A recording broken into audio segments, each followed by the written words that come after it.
propagate and repot ferns. This is the fern that I take spore from, and after a couple of months they will develop into some green dots that will produce fern leaves or leaves. I don't know this fern's name, and if you know anything about this kind of fern, I will appreciate the Latin name, at least of the family. It has always two wrong pointing leaves, as you can see here in the end of the leaf. Two. This is from Mozambique. I, however, bought one in Sweden that is propagated and bred for public use, and this is the one. Probably the same species or a relative species from the same family.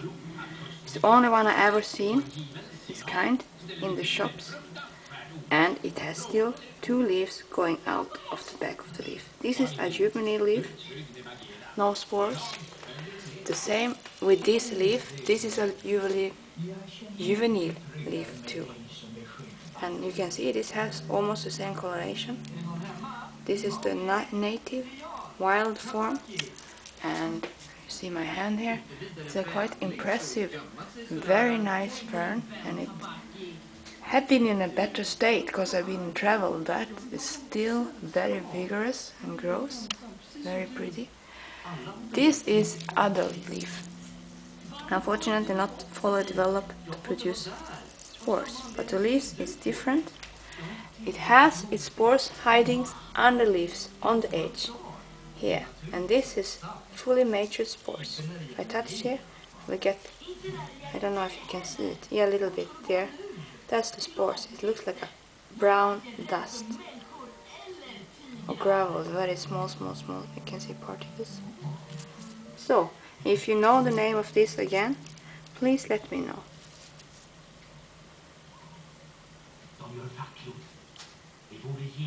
This is how spores looks after a couple of weeks on top of moist soil. They develop a small leaf each. This state will stay for a couple of months. I can't say how much, I didn't take time. But this is, however, not the same fern, but the beginning is the same for every fern. I'll show you the size just to compare with my finger. They're very tiny, you can see that. Each of these leaves will produce their own new fern plant. So, after a while they will start to do that.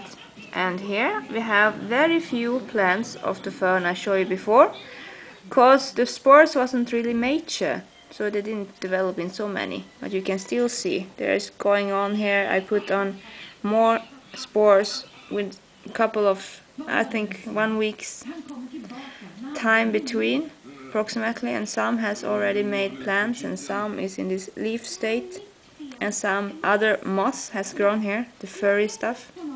So I will show you how to repot this because it's time now. So I have started here. I have repotted some fern plants. You can see them here.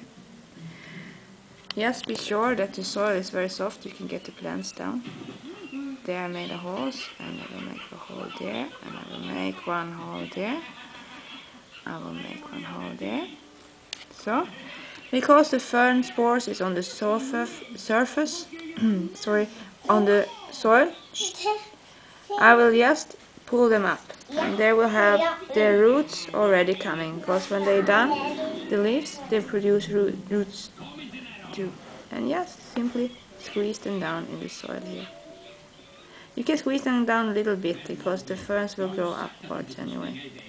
So, and just find another leaf, and just pull it, and the plant will follow. And just do this again. There we have a hole. So, and just lead them down. So, we had one here, I think. Yeah. So, again we will find a nice leaf to pull in. There we have. Let me see here. Some bigger. Do we have any? There we have some. There's not so many bigger left, but just find a leaf, grab it, and voila! Some green stuff will follow, but here is a close-up. The green stuff down there is the beginning leaf, and it starts to produce juvenile leaves.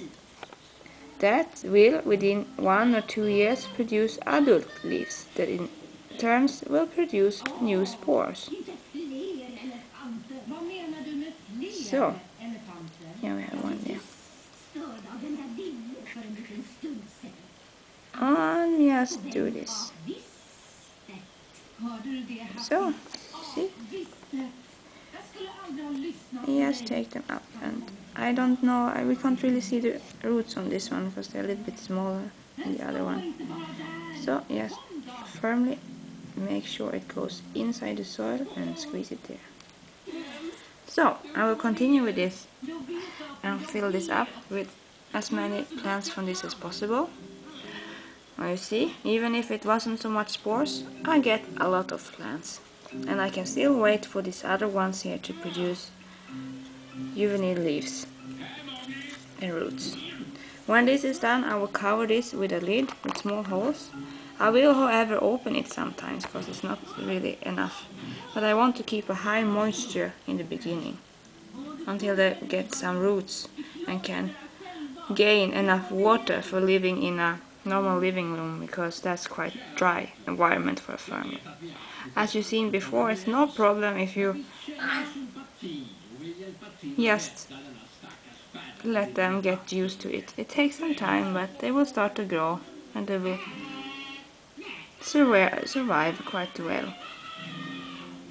So, thanks for me now. See you another time.